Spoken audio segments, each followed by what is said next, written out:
Gostaria de fazer a seguinte pergunta. Reflexão.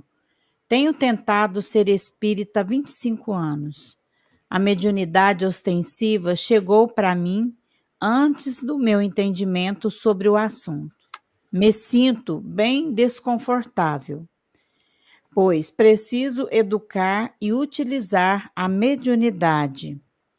Mas o espiritismo é metódico e fechado demais. Com vocês aí. O que pode ser dito?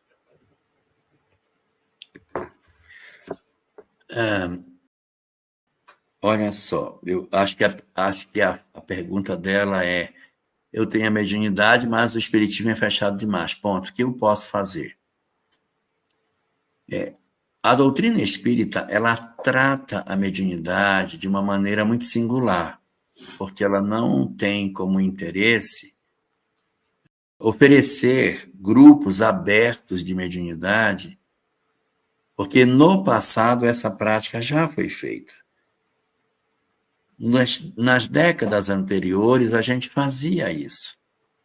A gente tinha uma prática da relação nossa com a mediunidade de uma maneira muito, muito aberta. As pessoas iam para o centro espírita e as comunicações aconteciam, havia pessoas assistindo, incorporava lá no meio do salão, aí o dirigente saía, pegava a pessoa que incorporou, botava na mesa e dizia: na semana que vem você já vai para a mesa. Então, não havia uma preocupação com o estudo. Esse período, ele existiu porque a gente também não tinha palestra, não tinha nada, então era o que tinha, então se era o que tinha, era o que tinha. Hoje não é mais assim. O movimento espírita foi mudando porque ele foi percebendo que ele não poderia expor as pessoas dessa forma. A pessoa vai para a casa espírita e o obsessor diz: sabe o que ela fez? Essa mulher fez isso, fez aquilo. É justo que a gente exponha a vida dos outros, assim para todo mundo ver, que as histórias das nossas famílias desta existência e de outras sejam jogadas para todo mundo saber, que os roubos, os assassinatos, os adultérios fiquem à vista de todas as pessoas. É correto. Hermínio de Miranda, quando trata dessa questão no livro Diálogo com as Sombras, e eu não vou achar, mas ele está aqui, Diálogo com as Sombras. Não estou achando, mas ele deveria estar ali. Diálogo com as Sombras, ele diz o seguinte, que a reunião mediúnica pode ser comparada a um consultório de um psicólogo. Você coloca a plateia para assistir um atendimento psicológico, então, até por respeito às pessoas envolvidas, você não abre para todo mundo participar. Então, realmente, você tem razão, a mediunidade na casa espírita, ela não é franca como acontece em outras doutrinas. Então, o que a doutrina espírita, o que é que o movimento espírita tem? Você entra no movimento espírita, participa de um grupo de estudo sistematizado, dura 3 anos. Depois de concluído o estudo sistematizado, vão abrir grupos de estudo. Um deles vai ser o grupo de mediunidade.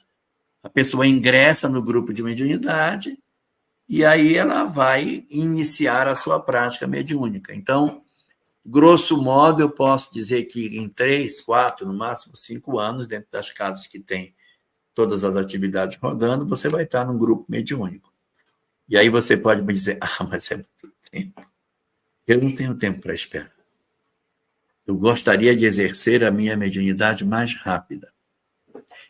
O espiritismo não é o único lugar onde a mediunidade ela é experimentada. A gente tem esse modelo de funcionamento. Mas você pode encontrar outros lugares não ligados ao espiritismo, onde a prática mediúnica é muito mais franca. E aí, de repente, você pode encontrar ali a prática mediúnica que você quer. Na doutrina espírita, a gente não costuma ter as reuniões abertas.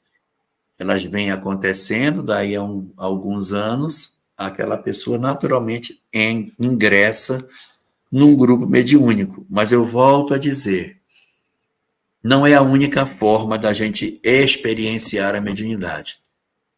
Tem muitos grupos religiosos, filosóficos, mediúnicos, que existem nas cidades e que podem atender aos interesses daqueles que querem uma prática mediúnica sem o método que a doutrina espírita oferece. O espiritismo não é o dono da mediunidade.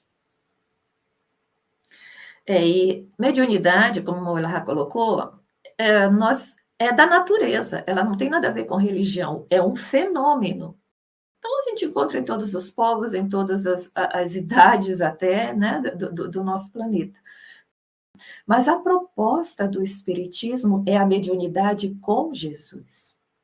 Porque sem Jesus a gente encontra em todo lugar. Não estou dizendo que só do Espiritismo é com Jesus, estou dizendo que a proposta é que seja uma mediunidade voltada para o bem, para servir, uma mediunidade desinteressada, inclusive desinteressada em sentido de vaidade, de querer aparecer e etc. Então, é uma mediunidade onde o médium deve treinar a sua humildade, a sua vontade de servir. E para isso, a pessoa precisa se preparar. Quando se vai para uma mesa mediúnica, a gente já não vai, a proposta atual das mediúnicas, né? Não falo de todas, tem as que fazem pesquisa, né? Que devem existir, mas para atendimento, o objetivo é atender de forma caridosa, por exemplo, o espírito sofredor. E não chegar com ele e dizer, você está sofrendo porque você merece, meu filho. Você não presta, você já pensou? Essa é a mediunidade sem Jesus. Então, para isso é importante que os médios são convidados a compreender o que está acontecendo com ele. O que está acontecendo comigo? Ah, mas eu não me controlo. Você vai aprender que controla sim. Ah, mas ele está sempre perto de mim, me perturbando, tendo pesadelo. Você vai aprender que é possível, se existe uma entidade negativa, ele se afastar. Mas como que eu vou aprender? Estudando. Aprendendo sobre o fluido cósmico universal, sobre como funciona a mediunidade, a influência dos nossos valores, do nosso pensamento, das nossas atitudes, importância da transformação moral. Isso exige estudo e tempo, para que aí eu possa realmente servir, mas efetivamente numa mesa mediúnica.